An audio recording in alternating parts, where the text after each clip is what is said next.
So guys, now we are doing session 2, video 2, Indian Constitution. और हम बात कर रहे थे प्रोसेस के बारे में कि कैसे करना चाहिए। और इस पूरी प्रोसेस में हमने कहा there are 3 things: association, visualisation and structurisation. ठीक है ना, इन 3 चीज़ों से हम वो करते हैं। अब जरा सबसे पहली जो प्रोसेस है एसोसिएशन की प्रोसेस, उसको हम थोड़ा समझ लें। तो जैसे मैंने कहा कि कोई भी इंफॉर्मेशन जो आपके दिमाग में है वो हमेशा पुरानी इंफॉर्मेशन जो पहले से है और जो नई इंफॉर्मेशन, ये आपस में जब जुड़ जाती हैं तो ही आप इसे लंबे समय तक रिकॉल कर पाते हैं। तो लेट्स से आपको पता है कि भारत पहले जो है छोटी छोटी रियासतों में बटा था, और जब हम इंडियन कॉन्स्टिट्यूशन की बात करते हैं तो हम कहते हैं जो पहला, इसके 22 पार्ट्स हैं।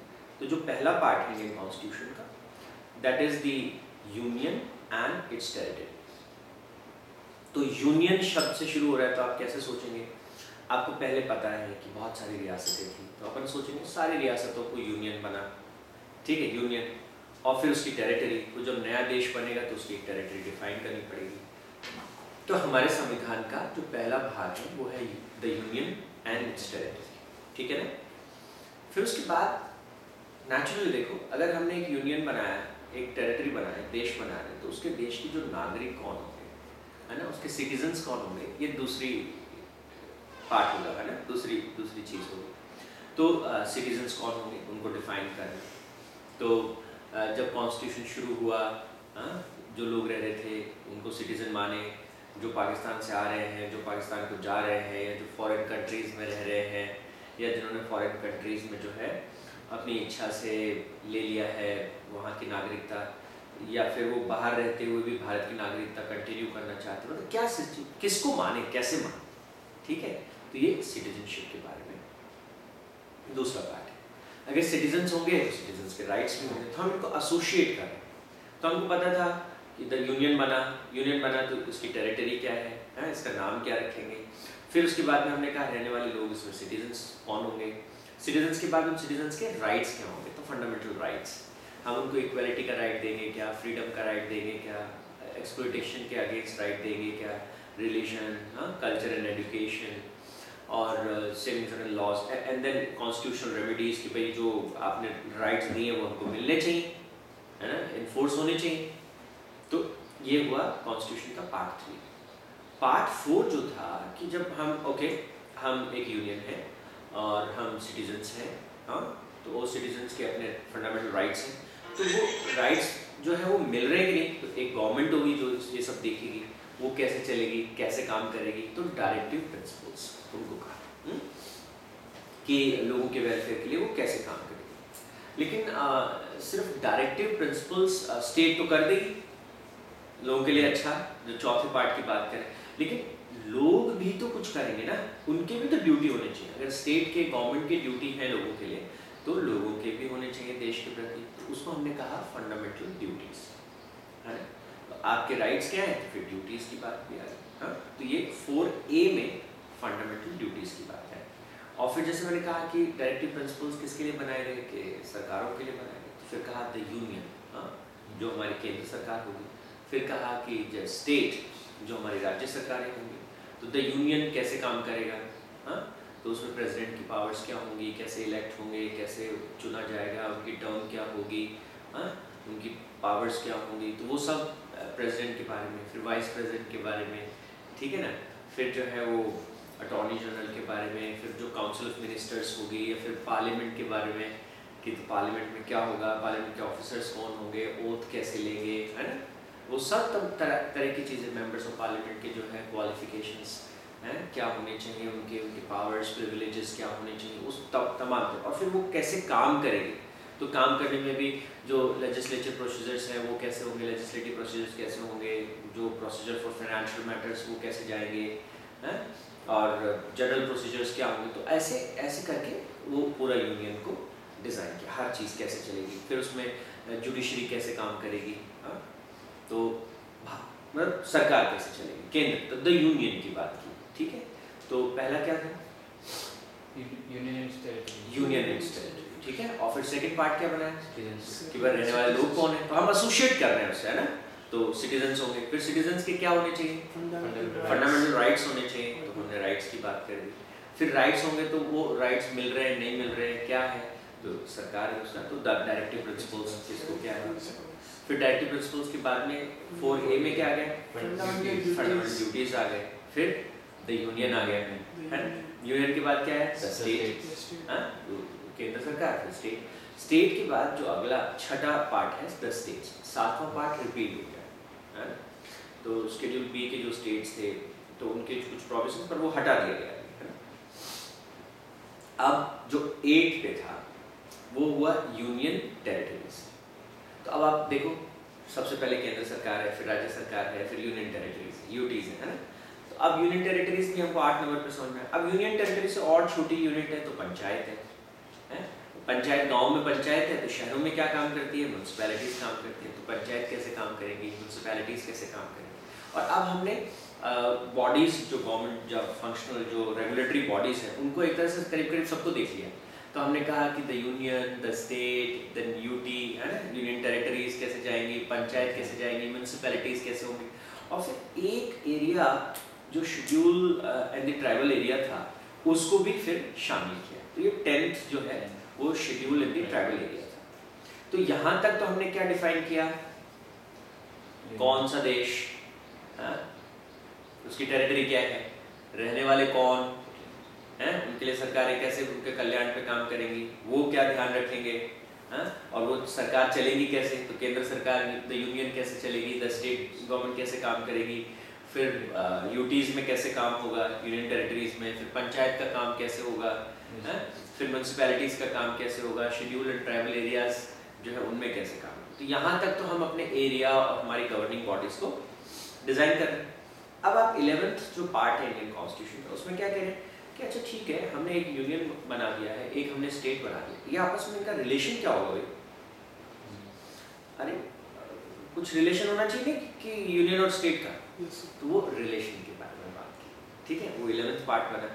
फिर वो रिलेशन के बाद आगे गए तो उन्होंने कहा कि अच्छा फाइनेंस को कैसे डील करेंगे, ठीक है ना, तो फाइनेंस होंगे, कॉन्ट्रैक्ट्स होंगे, है ना, तो वो सब कैसे चलेगा, और विवाद हो जाए, सूट्स हो जाए तो उनको कैसे हैंडल करेंगे। तो finance, property, contracts and suits, वो 12वें पार्ट में सब उसके बारे में जिक्र आ गया। और फिर 13 पे कहा कि हम कॉमर्स यानी कि बिजनेस के साथ डील कैसे करेंगे, ट्रेड कैसे करेंगे, है ना, और एक स्टेट से दूसरे स्टेट के बीच में कैसे काम होगा। तो इसके लिए क्या कहा, ये जो पार्ट था इसमें कॉमर्स की बात की। तो फाइनेंस के बाद में क्या है, तो ऐसा अपन कैसे एसोसिएशन कर सकते हैं कि भाई ट्राइबल एरिया की भी बात हो गई, ट्राइबल एरिया के बाद में आप कहा कि स्टेट और उसके बीच में क्या रिलेशन कैसे होगा, और रिलेशन में फाइनेंशियल रिलेशंस कैसे होंगे, तो रिलेशन में फाइनेंस की बात आ गई। और फाइनेंस जिस किसी आदमी के पास होगा तो फिर वो कॉमर्स या ट्रेड करेगा, तो फिर उससे अगला पार्ट जो है कॉमर्स और ट्रेड का है। और अगर कोई बिजनेस करता है तो उसको बहुत सारे लोग चाहिए होंगे जो सर्विस दें, हैं, तो और business is always about giving some kind of services. तो उसके बाद अगला सर्विस का चैप्टर आ गया, 14th पार्ट जो है दैट इज अबाउट सर्विस। तो उसमें क्या है, services of the union and the states. तो उसमें जो पब्लिक सर्विस कमीशन है ना, वो कैसे काम करेगा, तो उसमें ऑफिसर्स को कैसे अपॉइंट, तो वो सब उसमें आ गए। तो ये तो हो गया एग्जीक्यूटिव बॉडी की भाई ऑफिस गवर्नमेंट ऑफिसर्स कैसे काम करेंगे। लेकिन फिर कहा कि कुछ लोग जनता से चुन के आएंगे, है ना, पब्लिक सर्विस कमीशन लोगों को चुनेगा और अपॉइंट भी करेगा, और वो एडमिनिस्ट्रेटिव वर्क देखेंगे, लेकिन पॉलिसी मेकिंग कौन करेगा, उनको गाइड कौन करेगा कि कैसी जनता की भलाई के लिए क्या काम करना है। गाइड करने के लिए फिर जनता से लोग आने चाहिए चुन करके, है। तो फिर सर्विस के बाद में जो 15th पार्ट है वो इलेक्शन का पार्ट लाया गया। तो इलेक्शंस कैसे होंगे, ठीक है, इलेक्शन हो गए। इलेक्शन के बाद कहा कि अगर इलेक्शंस होंगे तो ज़्यादातर तो जो मेजॉरिटी में लोग रहते हैं वही लोग चुनाव जीतेंगे। फिर माइनॉरिटी का कैसे ध्यान रखेंगे, शेड्यूल क्लास के लोगों का कैसे ध्यान रखेंगे, शेड्यूल ट्राइब के लोगों का कैसे ध्यान रखेंगे, उनका रिप्रेजेंटेशन कैसे सुनिश्चित करेंगे। तो उन्होंने फिर कहा provisions for special provisions for certain classes. तो ये 16वां भाग बना इंडियन कॉन्स्टिट्यूशन का कि देखो भाई उनको भी रिप्रेजेंटेशन मिलना चाहिए, उनको भी भागीदारी, माइनॉरिटी को भागीदारी मिलनी चाहिए, हाँ। तो उनको कैसे करेंगे, माइनॉरिटी अपने इंस्टीट्यूशंस कैसे करें, वो अपना प्रतिनिधित्व कैसे सुनिश्चित करें। तो उसके लिए फिर जो है वो एक पार्ट जो है बनाया गया, पार्ट नंबर 16, जिसमें कहा गया special provisions for the certain classes. ठीक है, अब यहाँ तक देखो हमने एडमिनिस्ट्रेशन की मोटी मोटी चीज़ें संभाली, सब पढ़ लिया। फिर अगला मुद्दा आया कि अच्छा चलो अब हम क्या करें, अब सबका प्रतिनिधित्व हो गया, सब हो गया, पार्लियामेंट बन गया, फंक्शन की बात हो गई, तो कहा कि भाषा क्या होगी, है ना। तो यहाँ पे अगला जो है वो जो सर्टेन क्लासेस है, तो कोई आदमी जो है वो अगर ट्राइब से आ रहा है तो वो अपनी भाषा बोलना चाहेगा, कोई कहेगा कि ये भाषा बोलो, ये भाषा, तो कौन सी भाषा होगी जिसको हम मानेंगे, है, जिसको हम एक ऑफिशियल रिकग्निशन देंगे। तो फिर यहाँ पे जो है भाषा के बारे में बात की गई, जो 17th पार्ट है इंडियन कॉन्स्टिट्यूशन का। ठीक है, तो लैंग्वेजेस, ऑफिशियल लैंग्वेजेस, हाँ ठीक है। फिर ऑफिशियल लैंग्वेजेस के बारे में बात की, उसमें रीजनल लैंग्वेजेस की बात भी की, उसमें जो कोर्ट्स में काम होगा, हाँ वो कौन सी भाषा में काम होगा, उसके बारे में बात की थी। 17th पार्ट हो गया इंडियन कॉन्स्टिट्यूशन। फिर यहाँ तक करीब करीब सब चीज़ें तय हो गई। हाँ, देश की यूनियन होगा, उसका नाम क्या होगा, उसकी टेरिटरी क्या होगी, सिटीजन्स कौन रहेंगे, उनके फंडामेंटल राइट्स क्या होंगे, फिर उनको डायरेक्टिव प्रिंसिपल्स की बात कर दी, उनकी ड्यूटीज़ की बात कर दी, फिर यूनियन की बात हो गई, स्टेट की बात हो गई, यूटी यूनियन टेरिटरी की बात हो गई, panchayat, municipality, schedule and tribal area, और फिर स्टेट और यूनियन के बीच के रिलेशनशिप, और वो रिलेशनशिप किस पे बेस्ड है, फाइनेंस। तो हमने लिंक किया था ना उसको फाइनेंस के साथ, तो finance, property, contracts and suits, और फिर फाइनेंस से हमने अगला लिंक किया था ट्रेड और कॉमर्स को, तो commerce, trade and intercourse with in. और फिर हमने कहा कि बिजनेस जो है किसी न किसी तरह की सर्विस देता है, तो हमने कहा services of the union and the state, और सर्विसेज देंगे तो वो जो सर्विस कर रहे हैं उन लोगों को पॉलिसी मेकर्स की ज़रूरत होगी, तो हमको इलेक्शन के थ्रू जो है अच्छे लोगों को चुन के भेजना है, तो वो इलेक्शन की बात। और फिर उसके बाद में कहा कि सबका, क्योंकि हमें पार्लियामेंट में सबका रिप्रेजेंटेशन चाहिए, तो माइनॉरिटी के लिए, दूसरे लोगों के लिए हमको स्पेशल प्रोविजंस लाने पड़ेंगे, तो special provision for the certain classes. और फिर कहा कि भाषा में कैसे बात करेंगे, कोई कहाँ से आएगा, कोई कहाँ से आएगा, कोई कैसे चुन के आएगा, तो ऑफिशियल लैंग्वेज क्या होगी, रीजनल लैंग्वेज क्या होगी, कोर्ट के काम करने की लैंग्वेज क्या होगी, तो वो सब बातें हो गई। इसके बाद में कहा 18th पार्ट में इंडियन कॉन्स्टिट्यूशन के कि चलो ये तो सब ठीक है, अचानक से अगर कोई इमरजेंसी आ जाए देश में, ना कोई वॉर सिचुएशन हो जाए, या फिर कोई फाइनेंशियल इमरजेंसी हो जाए, देश की अर्थव्यवस्था में कोई नुकसान हो जाए, तो क्या करेंगे। तो फिर जो है लैंग्वेजेस की बात हो गई, हम ऐसे बातें करेंगे, ये बहुत सारे लोग बैठ के बातें कर रहे हैं ऑफिशियल लैंग्वेज, अचानक से कोई इमरजेंसी आ गई ना, how you will address it, है। तो आप कैसे सोच सकते हो, बैठ के सब ऑफिस में बातें कर, अचानक से कोई इमरजेंसी आ गई, now you have to address emergency first. और जब देश में एक आपातकाल आ गया, इमरजेंसी आ गई, तो क्या अब लोगों के फंडामेंटल राइट्स को याद रखें, तो आपातकाल का फंडामेंटल राइट्स पे क्या असर पड़ेगा। पार्ट 18 में ये सब डिजाइन किया। अब पार्ट जो 19 था उसने कहा यार अब ये मोटी मोटी बातें तो सब हो गई, जो बचा खुचा है ना, बचा खुचा क्या होता है जिसको अपन बोलते हैं मिसलेनियस, इधर उधर जो बच गया उसको उठा के 19 में डाल दो, ये बन गया इंडियन कॉन्स्टिट्यूशन। ठीक है, यहाँ तक इंडियन कॉन्स्टिट्यूशन एक तरह से बन गया। फिर मैंने कहा लेकिन इसमें एक चीज़ तो छूट गई, कल को इसमें कोई चेंज करना हो, हमने सब डाल दिया, कौन क्या कैसे होगा, 19 आते आते हमने सब डाल दिया। अब एक बड़ा सवाल ये बच गया कि कल को अगर इंडियन कॉन्स्टिट्यूशन में कोई चेंज करना हो तो उसका चेंज का तरीका क्या होगा। तो वो फिर क्या किया, 20th पार्ट में अमेंडमेंट्स को डाल दिया। ठीक है, तो अब लग रहा है यहाँ भी खत्म हो जाना चाहिए था इंडियन कॉन्स्टिट्यूशन, लेकिन फिर उन्होंने कहा कि अब एक चीज़ और रह गई, कुछ टेम्पररी प्रावधान, कुछ टेम्पररी व्यवस्थाएं। जब भी हम कोई बड़ा काम करते हैं, एक बिल्डिंग ही बनाते हैं, नया बिल्डिंग बना रहे हैं, नए प्लॉट पे बना रहे हैं, तो क्या करना पड़ता है, अब टेम्पररी यहाँ सीमेंट स्टोर कर लेंगे, एक ऐसे ढांचा बना दो, तो टेम्पररी व्यवस्थाएं। तो फिर उसमें क्या क्या, temporary, transitional and special provisions, ऐसे करके 21 पार्ट में उनको टेम्पररी प्रोविजंस को रखा। और अब हमारा कॉन्स्टिट्यूशन तैयार था, तो जो 22nd पार्ट है उसमें क्या कहा कि भाई अब हमने कॉन्स्टिट्यूशन तो बना दिया, पर अगर इसको बनाया तो इसका कोई नाम तो रखना पड़ेगा ना। इसको हम क्या बोलेंगे, कॉन्स्टिट्यूशन ऑफ इंडिया बोलेंगे, इंडियन कॉन्स्टिट्यूशन बोलेंगे, मतलब इसको या कोई और कोई नाम देंगे, हाँ क्या नाम देना चाहिए।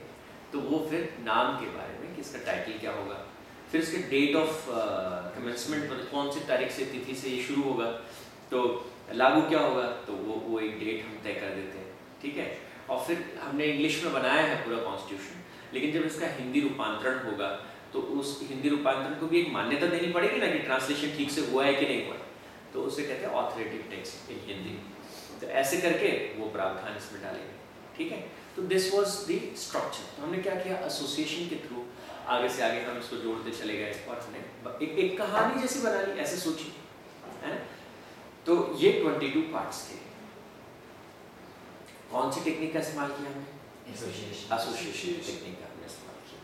देखो आपको याद हुए union and the it's territory, फिर रहने वाले लोग कौन होंगे, सिटीजनशिप, उनके राइट्स क्या होंगे, फंडामेंटल राइट्स, स्टेट्स को डायरेक्ट किया, डायरेक्टिव प्रिंसिपल्स, फिर उनकी फंडामेंटल ड्यूटीज क्या होंगी। स्टेट ने रेलवे स्टेशन बना दिया, स्टेट ने आपके बहुत सारे पब्लिक फैसिलिटीज दे दी और लोग उनको तोड़ रहे हैं।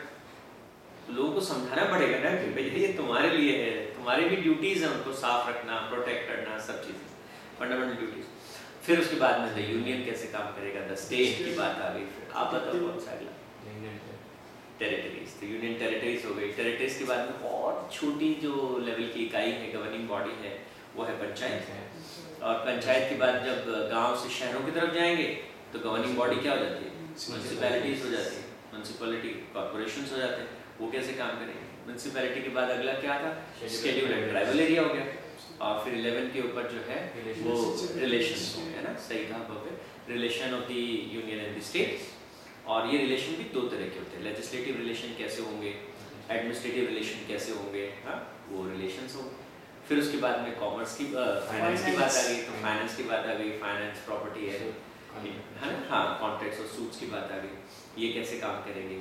फिर कॉमर्स, फाइनेंस हमने कॉमर्स की बोला था, कॉमर्स ट्रेड है ना, तो उसमें कैसे काम होगा।